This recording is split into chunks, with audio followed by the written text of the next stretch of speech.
नमस्ते। Cold fusion Hindi के एक और एपिसोड में आपका स्वागत है। अभी अभी हमने स्टैनफोर्ड के रिसर्चर्स के बारे में बात की थी, जो लोगों को फिर से बोलने, लिम्स मूव करने की और चलने की क्षमता दे रहे हैं, ब्रेन में directly adult stem cells inject करके। इस वीडियो में हम मार्स के बारे में बात करेंगे। डूम से लेकर मार्टिन और टोटल रिकॉल तक ये साइंस फिक्शन का हिस्सा रहा है बहुत लंबे समय तक, लेकिन अब मार्स पर जाने की सोच को एलॉन मस्क ने सीरियसली लेना शुरू कर दिया है।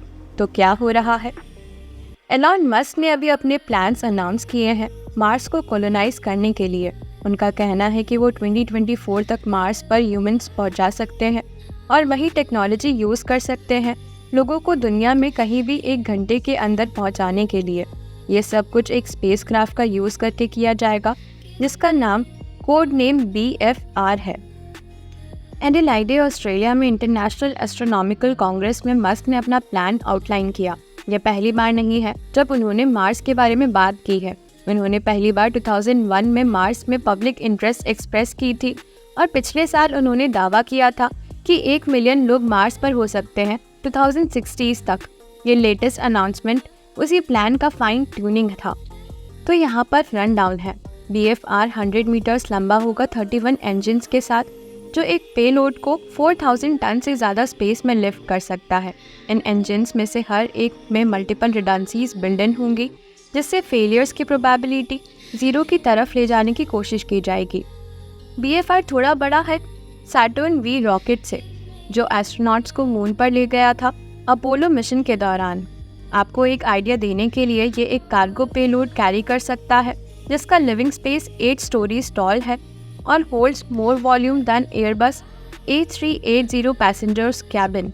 इसमें एक फिन भी है, जिससे ये किसी भी एटमॉस्फेयर में इजीली कंट्रोलेबल हो सकता है। पेलोड सेक्शन या जो पार्ट इंटरप्लैनेटरी शिप है वो 48 मीटर्स लंबा होगा और feature 40 cabins each capable of carrying 3 people.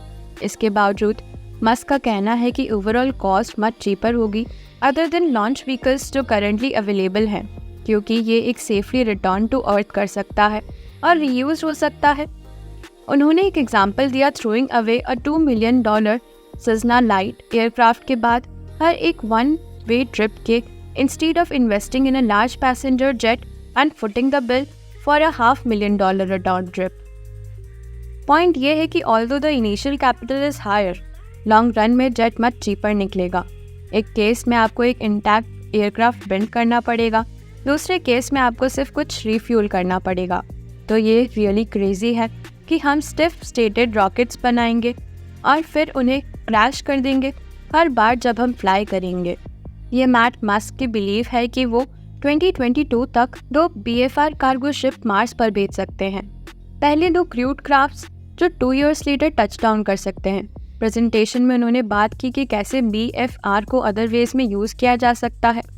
For example, वही टेक्नोलॉजी लोगों को दुनिया में कहीं भी 1 घंटे के अंदर फ्लाई कर सकती है, पोटेंशियली ग्लोबल ट्रांसपोर्टेशन को रेवोल्यूशनाइज कर सकती है। Passengers paying essential the same as they do now for commercial airline tickets. BFR का एक और यूज़ था मून पर एक आउटपोस्ट बिल्ड करने में हेल्प करना। अरे यार, 2017 हो गया है, अब तक तो हमें ल्यूनार बेस होना चाहिए था। ये क्या हो रहा है? स्पेस सर्विसेज के लिए एक और सजेशन है। इसमें बहुत सारे सैटेलाइट्स एक साथ लॉन्च करना या सिर्फ एक बड़ा सैटेलाइट लॉन्च करने की बात की गई है, जिसका surface area humble space telescope से 10 गुना ज़्यादा है। रिलीज़ होने के बाद इसकी ज़रूरत नहीं होती कि कॉम्प्लेक्स अनफोल्डिंग प्रोसीजर की। ये पॉसिबल है बड़े कार्गो एरिया की वजह से।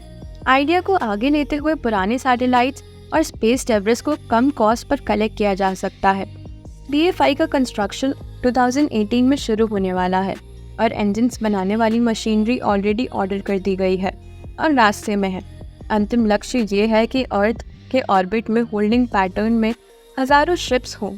फिर हर 26 महीने में जब अर्थ और मार्स अलाइन होते हैं, शिप्स अपने सोनार पैनल्स अनरावल करेंगे, मार्स के लिए लीव करेंगे। यात्रा 3 से 6 महीने तक चलेगी और हर ट्रिप में ह्यूमन कार्गो और सप्लायर्स ड्रॉप ऑफ किए जाएंगे।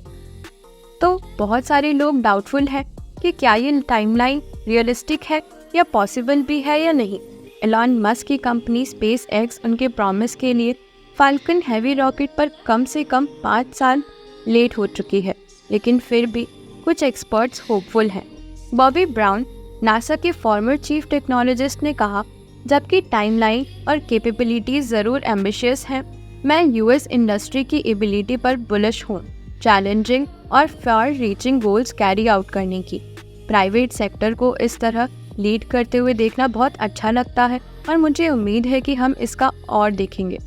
रॉकेट बनाने की बात सिर्फ नहीं है, मार्स पर ह्यूमंस लैंड करना सबसे बड़ी टेक्निकल अंडरटेकिंग में से सिर्फ एक होगी। वैसे भी कंपनी ने पहले भी ऑड्स को बीट किया है। मेन एग्जाम्पल है रीयूजेबल रॉकेट बूस्टर्स।